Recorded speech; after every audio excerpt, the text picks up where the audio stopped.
Pemirsa, Ketua Umum Partai Nasdem Surya Paloh mengatakan kondisi negeri ini sedang tidak baik-baik saja. Presiden Jokowi harus segera mengambil langkah-langkah memperbaiki situasi. Sebagai pemimpin, Presiden Jokowi harus memberikan keteladanan dan semangat pengorbanan. Berikut wawancara Virgie Baker dengan Ketua Umum Partai Nasdem Surya Paloh. Dalam wawancara spesial hari ini, saya sudah bersama dengan Ketua Umum Partai Nasdem, Bapak Surya Paloh. Salam sehat Pak Surya. Terima Apa kasih. kabarnya Bapak? Baik, baik. Baik, dalam rangka konteks pemilu kali ini, bagaimana Pak? Ya, tergantung perspektif melihatnya ya. Bagaimanapun juga, saya sedang melakukan kunjungan kerja bertepatan dengan kampanye terbuka yang memang disediakan waktunya oleh KPU. Setiap daerah mempunyai kondisinya, kekhususannya, yang masing-masing pada dasarnya mempunyai keinginan yang sama, mengekspresikan rasa keinginan mereka untuk turut berpartisipasi, menghadirin ya rapat-rapat terbuka, rapat-rapat akbar, kampanye terbuka apa yang dilakukan oleh Partai Nasdem ini. Ya, dari perjalanan kampanye yang telah Bapak lakukan di berbagai daerah, itu terlihat Pak, narasi perubahan sangat diterima oleh masyarakat. Jadi sepertinya di sini Pak Surya tidak salah memang untuk memilih dan mengusung dari pasangan Anies Baswedan dan Muhaimin Iskandar. Nah, bagaimana Bapak melihat potensi kemenangan dari pasangan Amin ini? Ya tentu kita mesti mempunyai optimisme, tentu. Tapi itu kan bukan taken for granted. Apa yang menjadi concern utama, menjadi keinginan utama bagi saya sebagai pucuk pimpinan partai ini adalah bagaimana proses jalannya demokrasi yang kita miliki di dalam sebuah sistem perjalanan ketatanegaraan kita ini bisa tetap semakin menunjukkan kualitas demokrasi itu sendiri. Artinya dia terjaga dengan baik, bangun kesadaran masyarakat semakin baik, ya kan? Partisipasi publik juga semakin lebih baik. Hingga kita menghadapi pemilu itu dengan perasaan yang, ya bolehlah kalau kita katakan ada optimisme, ada perasaan yang senang, ya. Riang sedikit banyaknya ada ya di hati masing-masing publik. Bukan sebaliknya tentunya. Nah, berarti Bapak masih sangat percaya dan optimis ya bahwa proses demokrasi ini masih berjalan dengan baik karena banyak Pak kegelisahan di luar sana yang melihat memang tindakan-tindakan dari kekuasaan di atas ini yang betul-betul untuk menopang kemenangan pasangan calon tertentu, Bapak tidak merasakan ketidaknyamanan ini? Pasti amat sangat merasakan. Saya pikir bukan hanya saya. Tapi saya ingin selalu berupaya agar posisi dan peran arti keberadaan saya sebagai puncak pimpinan institusi partai politik sebagai salah satu peserta pemilu ini harus bisa meletakkan sikap pandangan yang objektif walaupun tidak terlepas daripada subjektivitas yang ada pada diri saya. Saya berupaya untuk itu. Apa yang saya harus bisa pahamin saat ini? Memang cukup lama masyarakat kita tidak bersentuhan dengan katakanlah proses pendidikan politik yang dari waktu ke waktu berjalan secara konstan. Kemudian kita juga mengadopsi sistem demokrasi kita. Bukan lagi model sistem kekeluargaan. Tapi sistem demokrasi yang super liberal, bebas. Dan itu memang memberikan konsekuensi. Apa yang terjadi? Semangat individualisme kita semakin tinggi. Praktek-praktek transaksional itu tidak bisa terhindarkan. Maka kita kehilangan perasaan bagaimana sebenarnya menjaga hubungan, semangat, kekeluargaan di antara kita sama anggota masyarakat. Ini konsekuensi yang kita terima. Tetapi apa yang saya juga lihat di lapangan, dengan mendengar tentunya berbagai keluhan yang ada. Nah, ini memprihatinkan saya. Apa yang saya memprihatinkan? Terkesan bahwasanya berbagai intervensi dari berbagai pihak yang sudah tidak lagi mengutamakan pemilu yang lebih bermartabat, pemilu yang mampu untuk memberikan kepastian hukum dan rasa keadilan bagi semua kelompok, semua golongan, semua peserta pemilu. Ya, kalau saya bisa mengutip kampanye Bapak di Bandung 28 Januari lalu, Pak Surya menyampaikan kita tidak boleh mencampur adukan antara hak pribadi, hak keluarga, dan hak-hak publik. Dan ini adalah misi besar juga Partai Nasdem di negeri ini. Apakah pesan itu sengaja memang Bapak sampaikan karena melihat hak-hak itu sudah bias kelihatannya, Pak Surya? Boleh aja kita campurkan, tapi di ruangan privasi. Tapi kenyataannya Kalau sekarang di sangat publik, terbuka, ya Pak. memang harus dipisahkan pada positioning. Yang memang harus memerankan pemisahan itu. Ya.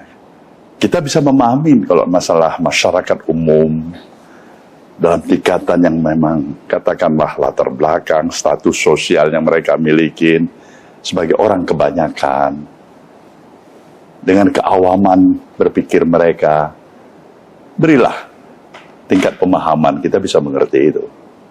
Tapi ketika elit bangsa ini, pemuka-pemuka bangsa ini, termasuk institusi pimpinan-pimpinan institusi partai politik, memang dia harus mengedepankan apa yang kita harapkan ialah semangat dan nilai keteladanan. Moral forces ini adalah satu kekuatan utama sebenarnya Ya. untuk bisa membuat bangsa ini lebih kuat melalui proses, katakanlah, pemilu itu sendiri. Tapi pelanggaran-pelanggaran ini sangat vulgar, Pak, sekarang. Terbuka. Ya, kalau kita membantahnya, saya pikir sudah sulit. Saya katakan tidak ada pelanggaran, memang ada pelanggaran. Saya katakan ada pelanggaran, sebenarnya saya nggak sampai hati untuk menyatakan itu. Untuk menjaga bagaimana supaya emosi publik jangan lebih terbakar lagi. Mereka mengenal, saya bukanlah sosok yang selalu untuk membakar emosi publik agar tidak suka kepada jalannya administratif pemerintahan ini. Bagaimanapun pemerintahan ini pemerintahan yang diusung oleh Partai Nasdem. Ya, berbeda pilihan, menurut pikiran saya sebetulnya wajar-wajar saja. Tapi kalau ada barangkali judgement dan interpretatif yang berbeda, ya, saya juga bisa pahamin itu. Ya, di awal memang kita juga sudah melihat ketika mencalonkan anak saja, itu berarti ada paling tidak keberpihakan antara salah satu paslon tertentu. Tapi Pak, belakangan ini diperjelas dengan menyatakan bahwa Undang-Undang Pemilu membolehkan presiden, wakil presiden, kepala daerah untuk ikut berkampanye. Apakah Bapak melihat di sini kenapa ya harus ada penegasan itu lagi gitu loh? Apa ada ketidakpercayaan mungkin dari pemimpin tertinggi kita saat ini? Bukan, tidak hanya itu. Tapi barangkali karena interpretasi terhadap undang-undang itu bisa diperdebatkan. Saya pikir kalau tidak bisa diperdebatkan, hitam putih jelas, itu beda. Saya harus nyatakan ini dalam pemahaman saya. Karena ini menjadi multi interpretatif. Yang satu bilang ini melanggar. Pihak lain menyatakan bisa kok. Nah, ketika ini masih menjadi bahan perdebatan, ada satu hal. Di atas segala perdebatan ini. Yaitu? Keteladanan, kepantasan, kepatutan. Itu bisa kita rasakan. Jadi semangatnya kita membuat undang-undang itu adalah untuk menuntun kita ke arah kebajikan, ke arah keadilan, ke arah kepastian hukum itu sendiri. Bukan sebaliknya. Nah, disinilah bangun kesadaran yang paling pokok. Disinilah sebenarnya para elit bangsa ini, berulang kali saya katakan, negeri kita ini memerlukan keteladanan para elit bangsa, para pemuka-pemuka bangsa, para pemimpin bangsa. Ketika ini tidak hadir, ketika public trust menjadi distrust, kita akan menghadapi konsekuensi yang barangkali sukar kita bayangkan hari ini. Mungkin hari ini kita rame-rame menyatakan, biasa-biasa saja, tidak ada masalah, ini demokrasi. Dan dengan tambahan embel-embel tanpa menggunakan Bukan, karena terlalu fasilitas banyaknya negara. sebenarnya mereka yang mengambil kesempatan dalam kesempitan hanya untuk menutup kepentingan vested interest-nya, hingga akal pikiran, logika sehatnya tidak mampu lagi terjaga. Saya sungguh khawatir ketika positioning yang ada pada lingkaran sentral kekuasaan, itu banyak orang yang bagaikan pepatah lama menyatakan musang yang berbulu ayam. Ah, ini bahaya kita. Ini yang harusnya baru kita sadarin. Artinya harus berani pemimpin dan tetap dia menjadi pemimpin yang bisa menerima kekurangan dan kelebihan dari siapa saja. Termasuk dirinya. Mana ada manusia yang sempurna? Nggak ada itu. Kan sekarang juga akademisi akhir-akhir ini sudah mulai bersuara ya Pak, yang menyatakan bahwa demokrasi kita sudah diambang, memang sudah terkoyak-koyak seperti itu. Ini kemarin-kemarin masih diam. Apakah sekarang sudah memang apa? Artinya ini apa Pak? Bisul Artinya, yang pecah? Saya bilang ini lampu kuning ke arah lampu merah. Kita udah lampu kuning sekarang ini. Kita harus mengingatkan, kalau kita sayang pada bangsa ini, modal persatuan itu tidak boleh terganggu. Bola pendapat itu wajar, ini memang demokrasi. Tapi ketika para guru besar, para cendekiawan bangsa ini, penjaga moral daripada kehidupan dan nafas perjalanan bangsa ini, sudah menyatakan, kami tidak bisa menerima ini. Ini salah. Kita bukan hanya sekedar mengurut dada. Saya sedih. Saya bukan lagi prihatin. Dan saya mau harus ada upaya-upaya segera untuk memperbaiki keadaan ini. Apa yang Bapak takutkan akan terjadi di sini? Perlawanan rakyat. Nggak sepakat dia. Dia merasa ada sesuatu yang aneh untuk bisa diterima dengan akal sehatnya. Sementara banyak pihak juga yang menyatakan ini hal yang wajar. Ini masih dalam koridor yang wajar sekali. Nah, pertentangan ini tidak menguntungkan bagi kita semuanya. Disinilah kehadiran pemimpin bangsa kita butuhkan dalam semangat kenegarawanannya. Semangat kenegarawanannya itu artinya semua kita ini memang di bawah kepemimpinannya, di bawah ayomannya. Ya. Pak Surya, sebenarnya dampak apa sih yang terburuk kecurangan ini terhadap rakyat gitu? Karena kan rakyat bukannya yang penting ya perut saya kenyang, sudah cukup buat mereka gitu ya. Karena survei saja menyatakan ini terakhir bahwa penyerahan bansos itu membuat sangat berpengaruh ya terhadap peningkatan pemilihan terhadap salah satu paslon. Ya, mungkin bisa saja berbeda persepsi, pandangan. Artinya memang benar-benar kita tidak boleh mengeksploitasi kelemahan rakyat kita sendiri. Rakyat yang lemah kita eksploitasi, dia semakin lemah. dengan kesadaran yang tidak pada tempatnya. Siapa yang mau hanya melihat kepentingan utama makan dan minum, tidak lebih daripada itu. Bangsa apa ini? Kita harus bisa mampu berkompetisi dengan bangsa-bangsa yang besar, bangsa-bangsa yang maju. Demokrasi kita ini demokrasi yang super liberal, artinya super bebas. Ini tidak cocok untuk suatu kondisi dengan bangun pemahaman dan kesadaran masyarakat yang amat mudah untuk dieksploitasi kelemahannya. Ya tentu kita berkewajiban untuk mencerdaskan, membuat mereka hidup dengan pemikiran-pemikiran yang lebih kritis, tetapi konstruktif.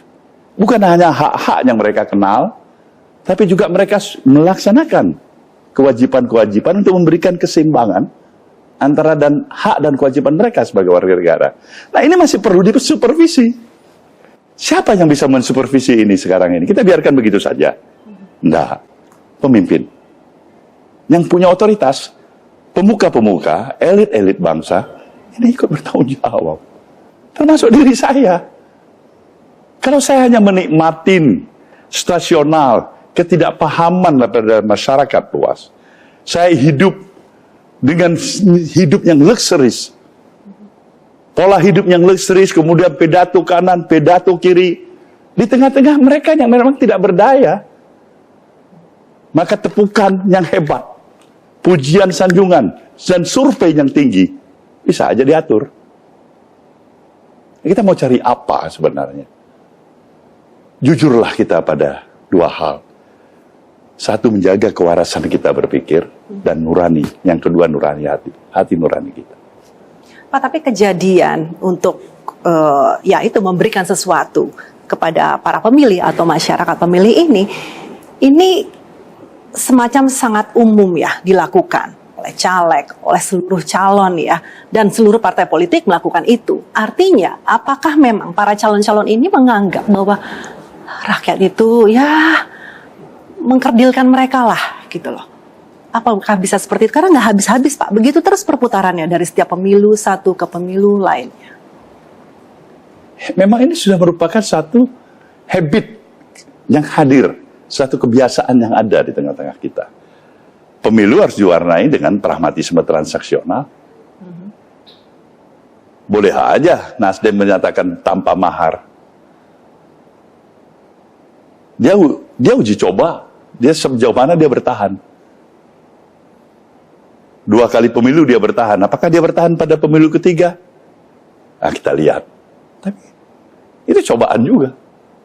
Tapi apapun sepanjang niat baik, nawah itu, sebutir pasir, setetes air, dilaksanakan dengan niat baik untuk kepentingan. Di luar kepentingan pribadi kita. Kepentingan yang lebih besar. Saya pikir itu satu hal yang harus kita hargai. Baik, saya ingin mengutip lagi dalam kampanye Bapak yang menekankan bahwa ketika jalannya proses demokrasi terganggu karena betapa pentingnya pemilu yang adil, pemilu bersih, semua orang punya hak yang sama untuk memilih yang terbaik, tapi sengaja mengotori dan merusaknya, Partai Nasdem tidak akan tinggal diam dan akan hadapi itu. Dengan cara seperti apa Pak Surya? Membangun kesadaran. Nggak boleh menyerah begitu aja.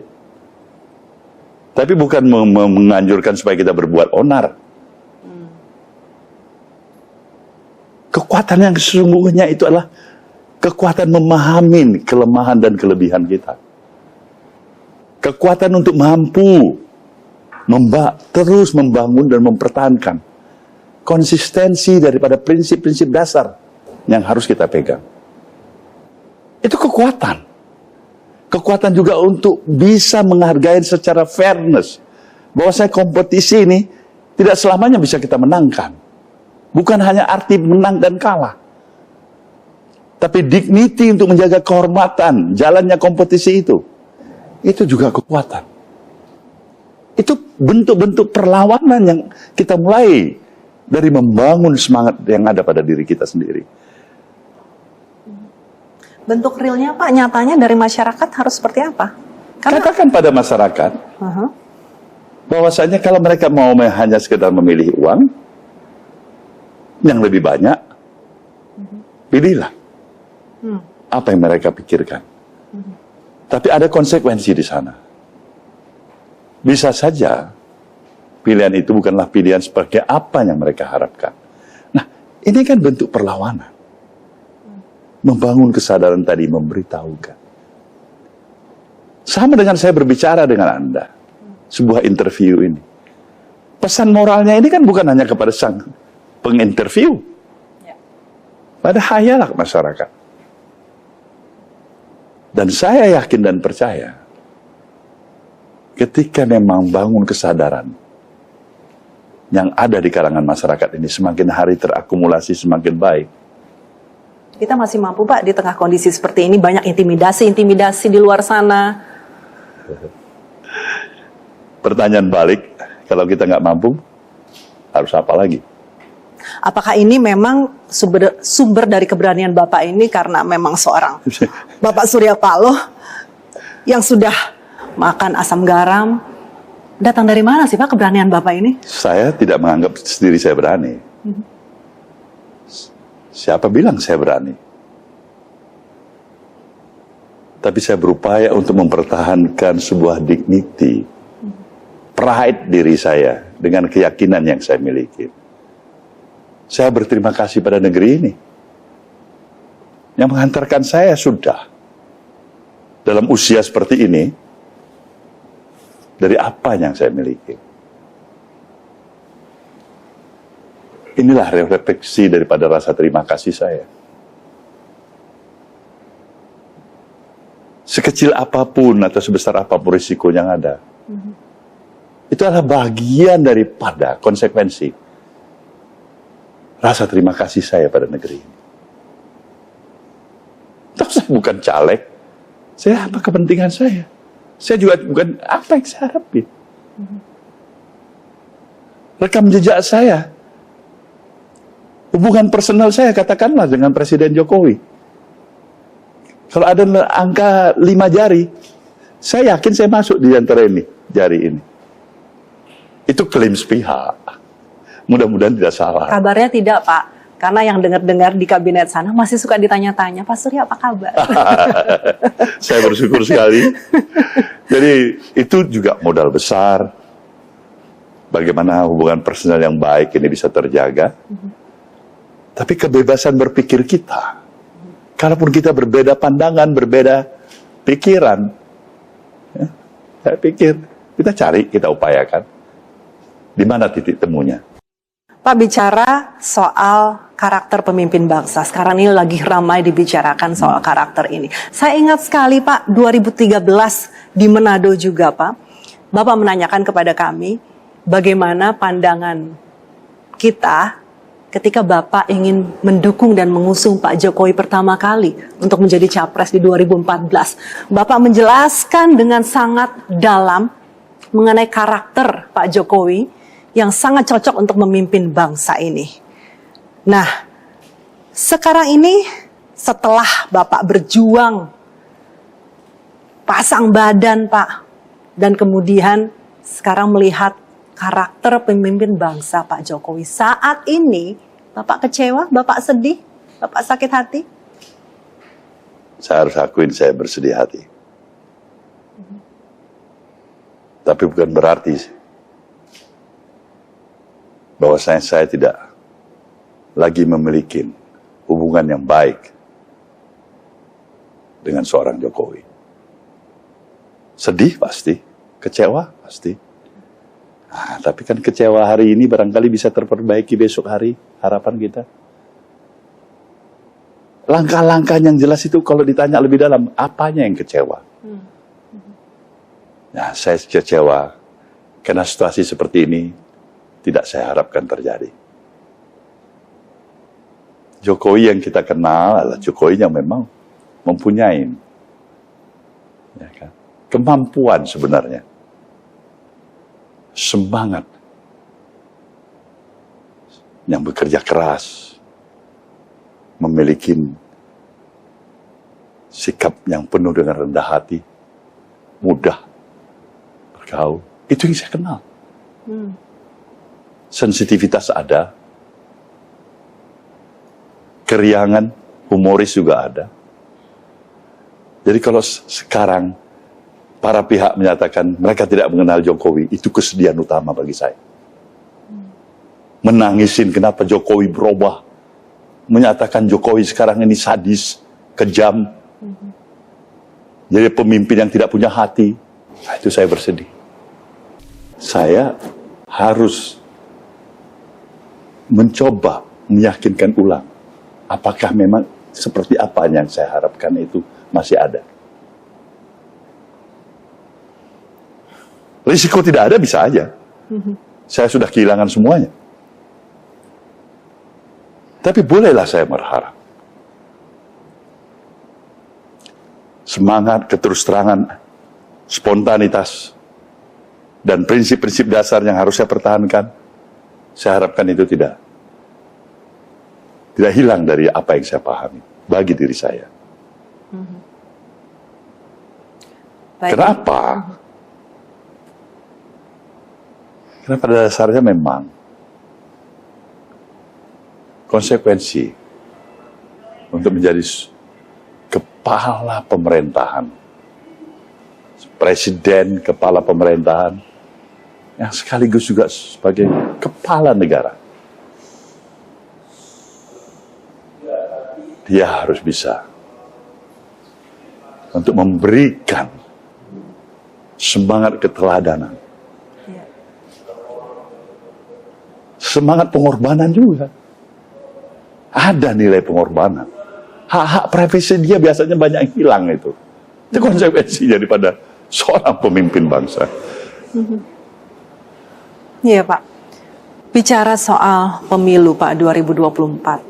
Banyak pemilu yang kita lalui juga setelah pasca reformasi. Apakah Bapak melihat ini adalah pemilu terburuk? Saya boleh katakan kita tidak dalam keadaan baik-baik saja. Segera, bahkan saya mengapel, Presiden Jokowi mengambil langkah-langkah yang dianggap bisa memperbaiki situasi ini. Kalau Presiden Jokowi mau dengar, dia menganggap, ya wajar masukan saya. Ya. Tapi kalau Presiden juga tidak mau mendengar dan menganggap saya justru yang tidak tepat, tidak ada masalah juga kan? Ya. Sama-sama kita bisa bilang, ya ini negara demokrasi kan? Ya. Presiden bisa bilang, saya bisa bilang, para pihak juga bisa bilang. Saya hanya mengapel, segera perbaiki situasi ini. Ini bukan situasi biasa-biasa saja. Ini lampu kuning bagi jalannya administrasi pemerintahan di bawah kepemimpinan Presiden Jokowi. Sudah sangat terbaca ya Pak di bawah ya saat ini. Saya berbicara dalam bahasa dengan apa yang saya pahami. Dengan segala kerendahan hati. Ya karena Bapak juga selalu mengatakan buat apa ada pemilu kalau harus menghancurkan dan memecah belah persatuan itu persatuan. di atas semuanya ini. Kita kompak, kita bersama. Program-program pembangunan yang sudah berjalan, siapa bilang tidak berjalan? Ada. Berhasil. Tapi banyak juga yang harus diperbaiki. Banyak juga yang belum dilanjutkan. Sebenarnya pikiran-pikiran moderat ini yang saya tawarkan. Tidak masuk kepada pendulum yang ekstrim ke kiri maupun ke kanan. Ya. Nah, kita harus beri ruang tempat. Kritik diperlukan, tapi semangat juga untuk membawa ikut serta dalam hal-hal yang bersikap konstruktif harus bisa terjaga. Ya, Pak, Partai Nasdem ini kan selama ini memang Bapak juga terus menjaga tumbuhnya demokrasi betul-betul berada on the track ya Pak ya. Nah, tugas itu masih panjang dan tantangan ke depannya itu sepertinya akan berbeda dengan yang lalu-lalu. Nah, Pak Surya bagaimana menjamin bahwa Partai Nasdem bisa terus hadir untuk mengawal demokrasi ini? Kita berupaya, kita nggak ada jaminan. Sama dengan jaminan jalannya pemerintahan di negeri ini. Apakah memang ini tetap dengan sistem republik yang kita miliki? Kita bisa jamin itu. Ya. Jangan-jangan berubah nanti. Dari sistem republik yang kita miliki, kita berubah menjadi negara federal, menjadi negara agama, atau bukan negara kesatuan lagi nih. Dari Sabang sampai Merauke.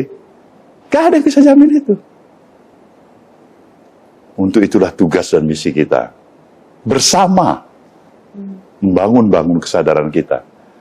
Permasalahan bangsa kita ini sudah begitu besar, kompleks. Ini bangsa yang besar. Terdiri beraneka ragam.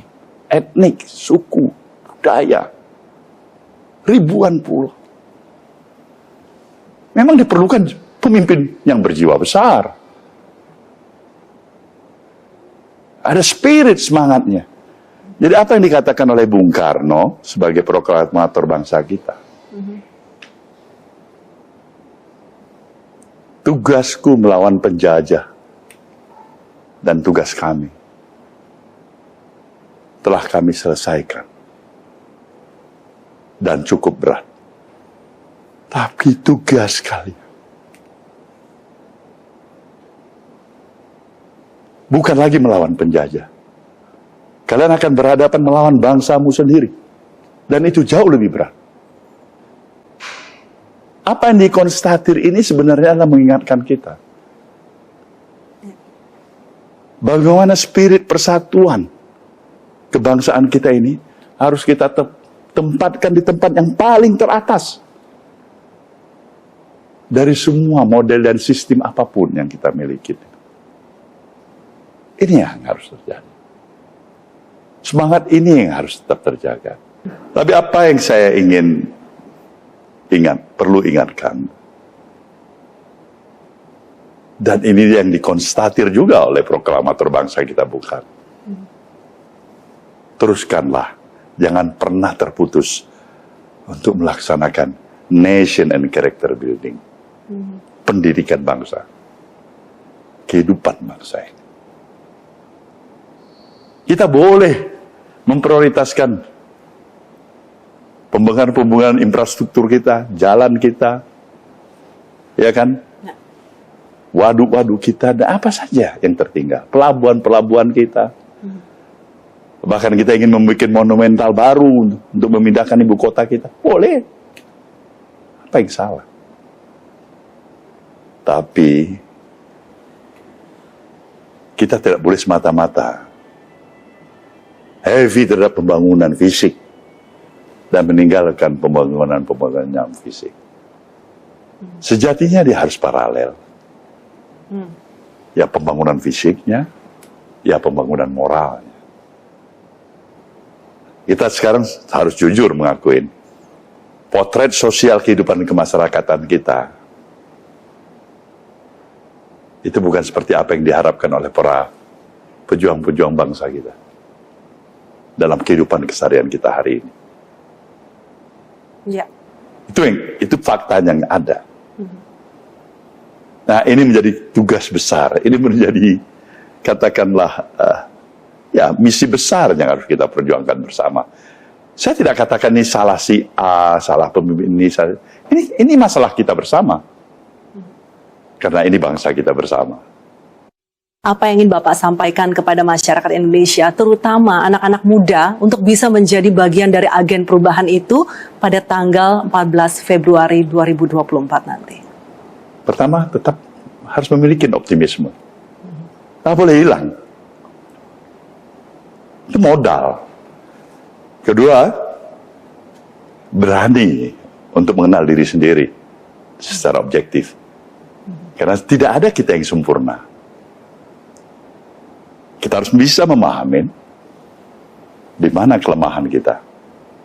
Apa kelemahan kita? Tapi bukan hanya kelemahan yang diberikan oleh dalam kodrat kita oleh Yang Maha Kuasa.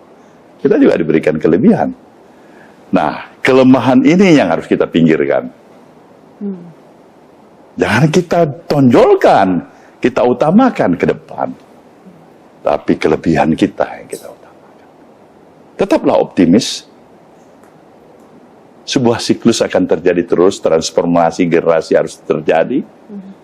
Orang-orang muda, jangankan menunggu 10 tahun, 20 tahun lagi.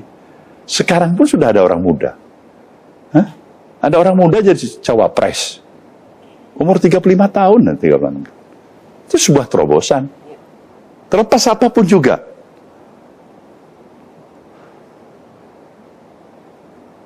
Semangat kita adalah membangun bangsa ini. Membangun bangsa ini tidak boleh dengan memelihara kebencian kepada siapa yang tidak sepakat dengan kita. Dia kita katakan musuh, dia kita katakan tambahin lagi musuh negara.